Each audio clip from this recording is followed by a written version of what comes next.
Eu, Teólogo. eu estudei teologia e, Maravilha. e eu sou jornalista sem formação acadêmica, mas eu fui diretor, fundador e diretor de uma rede de rádios e televisão durante muitos anos. E, enfim, fiz um mestrado em teologia em 2013 e depois eu fiz um mestrado em 2019 em liderança servidora. Então foi Bem escolhido. no ano da minha aposentadoria. Ô, Flávio, a palestra Esperança está viva. Você fala sobre esperança como ativo estratégico, certo? Como líderes podem cultivar esse momento de crise com essa esperança está viva? Na verdade, a Esperança está Viva é uma Eu palestra, acho que não seria líderes, todos nós. todos nós. Na verdade, a palestra Esperança está Viva é uma palestra que eu fiz para mostrar que a gente não pode perder o sonho da vida da gente. Então, ela é adaptável, obviamente, de acordo com a empresa que me chama. Então, eu vou dar uma palestra em Natal, dia 31 agora. Dia 10 eu dou outra palestra em Natal também. Então, em 10 dias eu estarei 2 vezes lá. Tem uma palestra em Goiânia, no dia 10 de manhã, e dia 10 à noite em Natal. E dia 19 eu tenho uma palestra em Tubarão, em Santa Catarina. São palestras diferentes, cada um pede um tema, né? Mas a mais pedida é essa. Então, o que eu trato quando eu falo de esperança está viva? Eu trato de sonhos e de humanização. Eu tenho uma palestra que o título é O Futuro Está no Passado. O futuro está no passado. A gente vai inventando tanta coisa nesse nosso presente e a gente fica pensando no futuro, em fazer tanta coisa, né? E a gente vê hoje a influência da IA, por Entendi o exemplo. passado, A, entendi. a, as pessoas não querem mais falar com máquinas, elas querem pessoas. Elas querem ser atendidas por pessoas. Do jeito que a gente vai, as máquinas vão resolver todos os problemas da gente. Então, vou dar um dado para você. Eu vi hoje o presidente da Google, ele dizendo, acho que é o presidente ou um ex-funcionário da Google, ele dizendo assim, olha, duas profissões, que se você é jovem, não faça. Não vai existir mais espaço para você sem a IA. Medicina e direito. Direito, eu vi hoje. Essas duas. E é fácil você entender, porque, por exemplo, eu fui no pronto-socorro um tempo atrás e eu vi que um mediquinho novo, que estava lá sem querer desmerecer a profissão de médico, ao chamar de médico, era uma pessoa nova, um médico novo, tá? Ele não conseguia entender nada. Ele estava consultando a IA para poder me responder as coisas. Ai, meu Deus. Então ele não sabia. Ele passou a faculdade. Então, o que vai acontecer no futuro é que as pessoas elas vão ser substituídas, obviamente, por pessoas que conseguem utilizar a inteligência artificial para potencializar aquilo que a gente já faz normalmente. Então, eu, por exemplo, não preciso mais de advogado para fazer um contrato. Eu faço melhor do que ele na IA. Por quê? Porque eu sei pedir. E eu uso uma IA paga que custa caro. Tá? Ela me entrega muito mais. Tá? Então, eu não preciso de redigir, do trabalho dele para redigir. Eu preciso dele para assinar só. Tá? Porque sem alguém com a OAB não serve. Né? Então, já tem projetos para que a IA faça cirurgias precisas. Então, tem muita coisa que vai mudar dentro de um ano que a gente não tem a menor noção. A IA, daqui a um ano, ela vai ser mais de 1000 vezes mais potente do que ela é hoje. Muito mais de 1000 vezes. Eu acho o Então, a seguinte, gente não sabe onde vai parar, a gente não tem ideia. A gente só sabe o seguinte, que a máquina vai fazer melhor do que o homem. Mas eu nada acho que a substitui. máquina, eu acho que a máquina ela vai fazer sim, e ela vai substituir certos profissionais que não humaniza. eu acho que nós, seres humanos, estamos precisando de humanização em todos os sentidos, sabe? Você chega num consultório médico, por exemplo, o sorriso do médico, o carinho, de chamar pelo nome, o advogado também. Então, as pessoas estão muito aceleradas. Eu fui, porque eu mudei de Belo Horizonte aqui para Brasília e tal, eu sou atendida pelo médico há mais de 20 anos e resolvi procurar uma médica aqui. E eu não entendi. Ela me passou um medicamento, eu não estava entendendo, eu liguei para ela, parece que ela não gostou.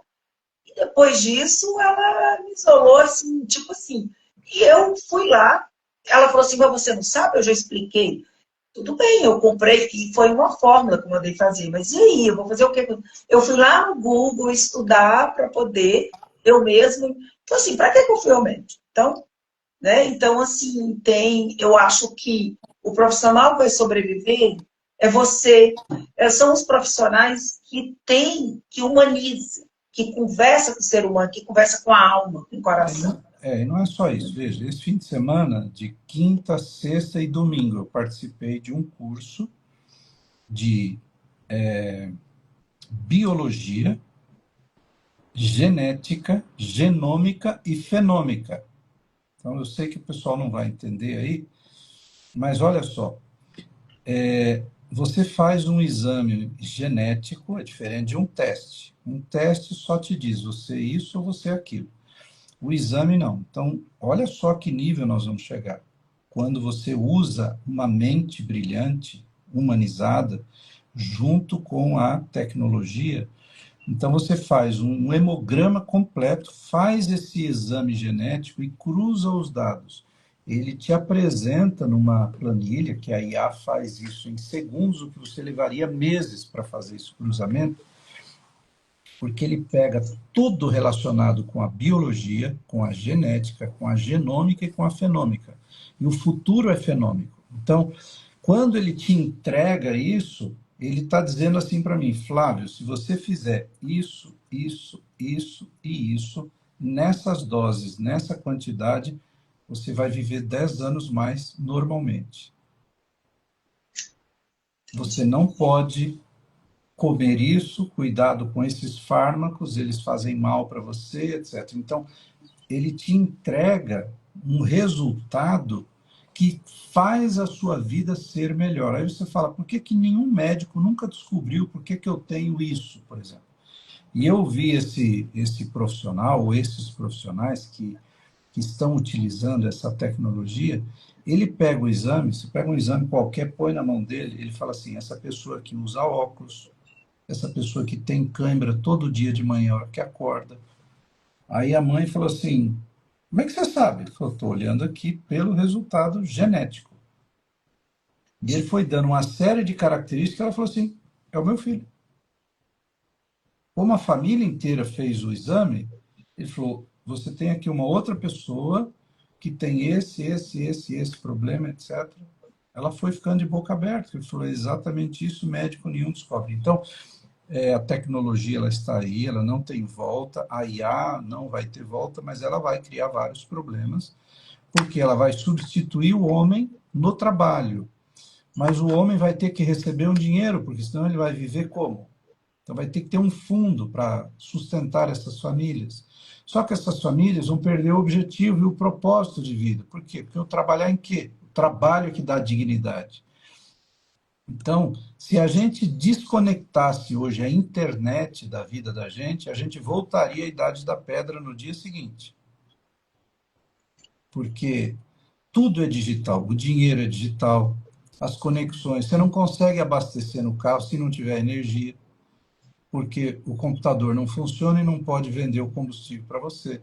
Você não consegue comprar nada em lugar nenhum. A pessoa nem sabe dar troco para você se não tiver a caixa eletrônica Tá? que já faz tudo para a pessoa. Então, se você tirasse só desplugar a internet de um comércio, ele já para.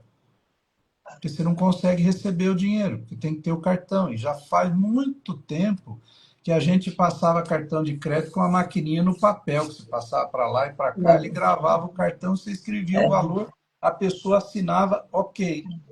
aí é receber depois. Hoje não, hoje é tudo online, é o Pix, é o crédito, é o débito, é o boleto, etc. Então, a gente tem uma situação real em que tudo veio para ajudar e isso cria outros problemas. Qual é? Falta de humanização. Então, quando eu falo sobre a esperança estar viva, é no sentido de dizer que ainda tem muita gente com a visão correta e você e eu devemos ser essas pessoas que têm um propósito na vida, que não é ganhar dinheiro que é a coisa mais importante, mas é ser um elemento de transformação intencional, ter intencionalidade no sentido de transformar o ambiente que você vive, a sociedade ao seu redor. Então, o que que você faz que ajuda a transformar o ambiente? As pessoas, o que que faz as pessoas quererem, sabe? E as pessoas podem ser enganadas, quer ver? Você muda para uma rua determinada, para uma casa lá na rua, e no outro dia você pega e levanta cedo, pega a vassoura e varre a calçada de todo mundo. As pessoas olham pela janela e falam: Nossa, mudou um vizinho bom aí. Aí você está lá lavando o carro, vou aproveitar, lavo o carro do vizinho também.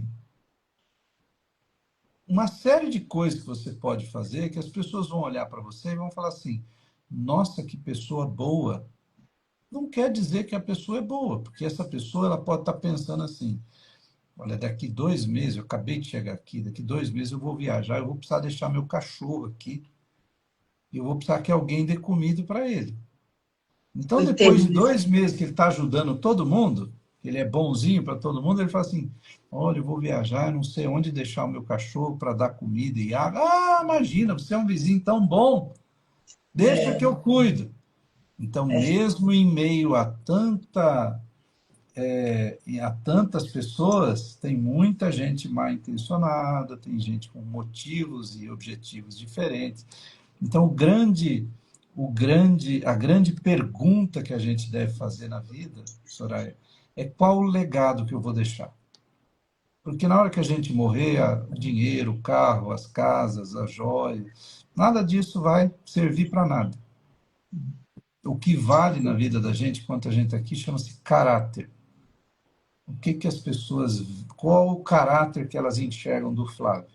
Qual o legado que o Flávio está deixando?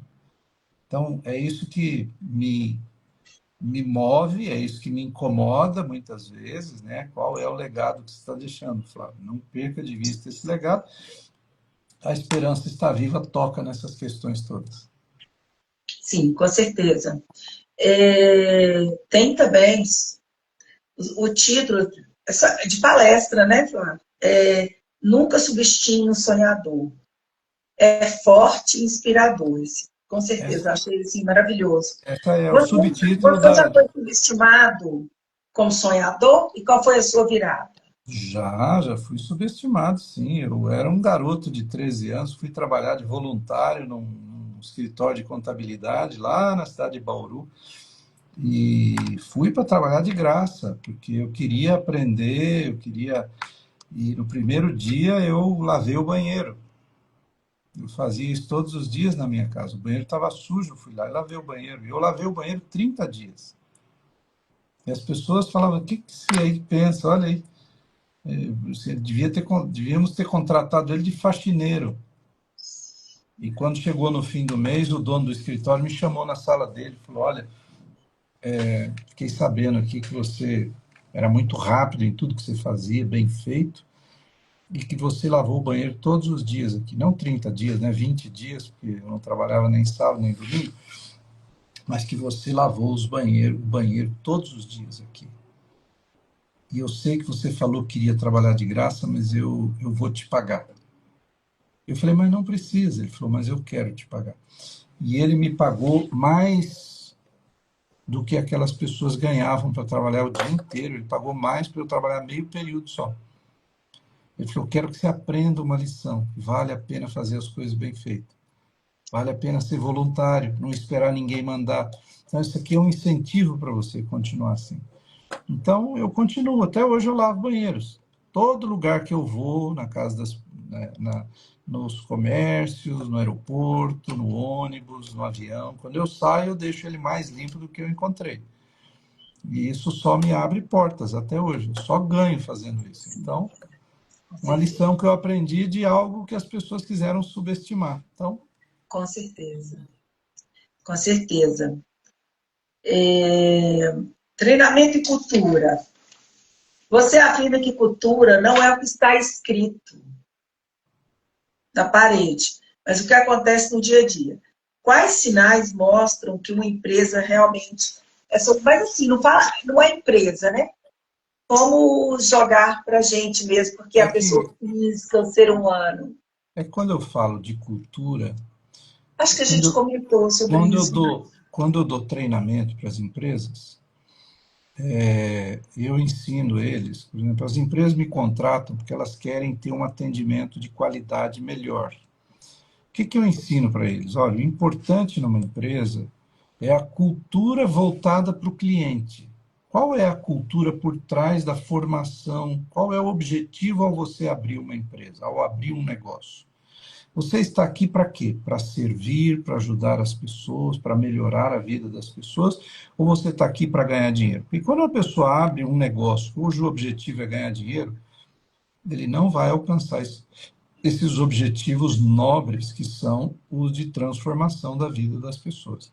Mas quando você pega uma empresa que tudo que ela faz, filosoficamente, a cultura dela é para facilitar a vida do cliente, então ele consegue ter um resultado muito maior. Então, vou dar um exemplo. A Apple, por exemplo. Os produtos da Apple eles são feitos com base numa cultura completamente voltada para o cliente. Foi o que o Steve Jobs fez lá no início. Ele falou: já existe um computador, eu quero criar um sistema operacional que as pessoas olhem e entendam, que seja visualmente agradável, com ícones, e que as pessoas cliquem nisso, eles abram as janelas, fique fácil, porque antes você tinha que escrever comandos para tudo no DOS, aí criar um sistema operacional. Só que o sistema operacional que o Steve Jobs fez era bonito. Por quê? Porque ele era um cara que gostava do visual. Então ele criou a empresa pensando em facilitar a vida do cliente. Então é isso. Então quando você entra numa empresa aérea cujo objetivo é tornar o seu voo agradável, não é só te transportar e ganhar dinheiro, então aí faz diferença. Então se você entrar numa empresa como a Emirates, você vai sentar na classe econômica e você vai ter um menu para você comer e vai vir talher dourado com prato de porcelana para servir comida para você, mesmo na classe econômica.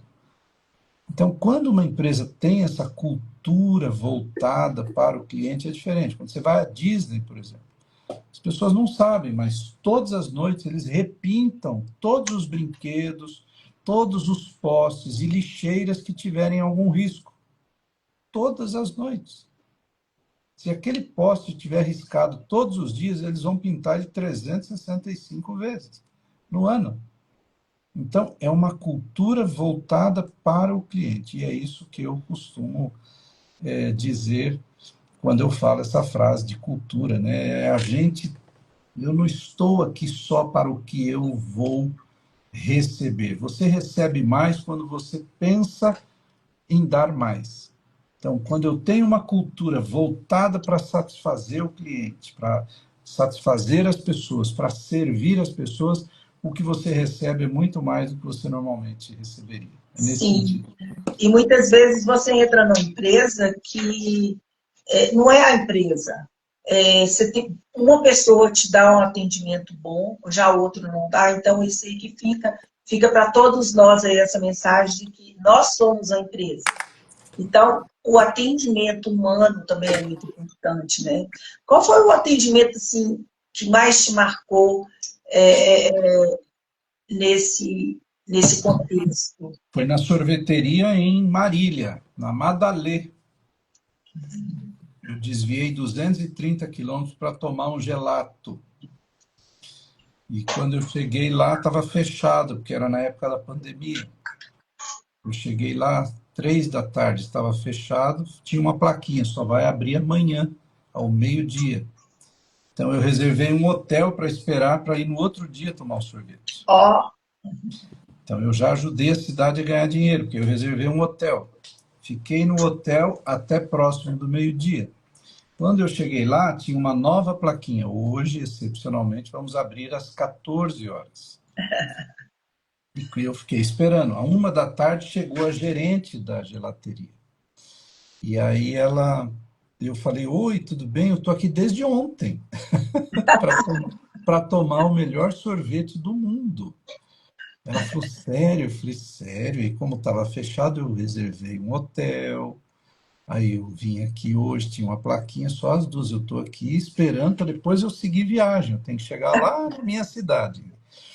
E aí ela falou, meu, não é possível, entra aqui. Aí entrei, já tinha uma funcionária chamada Júlia. E falou, a Júlia vai servir o senhor. Aí eles perguntam assim, qual é o sabor da casquinha que o senhor gostaria que a gente fizesse para o senhor? Isso é para todo mundo assim. Aí eles têm a máquina de fazer a casquinha, então eles põem aquela massa, enquanto ela ainda está quente, eles moldam ela em forma de cone, e aí ficou lá a casquinha de baunilha que eu pedi. Tinha outros 4 sabores. E agora, quais são os gelatos que o senhor quer? Aí eu pedi, para cada bola, eu pedi um de 3 bolas, para cada bola eles levam cerca de 40 segundos a 1 minuto para aerar cada uma delas. Então eles ficam com uma espátula mexendo o sorvete para entrar ar e para ele ficar bem macio, bem cremoso. E aí tem uma técnica para colocar no o cone. mistério. E eu pedi um cone com 3 bolas. E aí, no final da terceira bola, eu vi que a gerente fez assim para a Júlia. Eu falei, o que, que foi? Ela falou, é a primeira casquinha de 3 bolas que ela serve. Ah, E então ela fez, azul. e ela fez perfeitamente bem, como a gente ensinou. Ela já está aqui há mais de um mês, ela falou. Até hoje ninguém tinha pedido 3 bolas numa casquinha. E aí ela me entregou um bilhetinho. A Júlia me entregou um bilhetinho. E ela disse assim: todos os dias antes de vir para cá, eu escrevo esses bilhetinhos. E aí dizia assim no bilhete: você está prestes a ter uma experiência inesquecível Ah, que lindo. com o nosso gelato. Ele foi preparado, tudo foi preparado com muito amor e com muito Ah, carinho gente, para tornar o seu dia mais feliz. E diferenciado. aí esperamos que o senhor aproveite. Feliz Madalê. Oh, que lindo. Não, marcou, né? O diferencial. Quantos quilômetros você acha que eu já desviei outras vezes para ir tomar esse sorvete? Não, 400 quilômetros, 500 quilômetros. Eu só tomo esse, eu não tomo outros daí. eu acho que eu quero. Olha, acho que todos aqui, né? Acho que todo mundo está querendo conhecer aí a Tem Madalena Marília, Rio Preto, Azul. Presidente Prudente, tem todos esses lugares aí, viu? Eu não sabia. O carvão diamante, você fala do processo de transformação. O que mais impede as pessoas de suportar esse processo? Só vive o propósito quem aprende a suportar o processo. O grande problema dos dias atuais é que as pessoas não respeitam as etapas. Como eu disse lá no início, a gente quer soluções rápidas e isso não existe.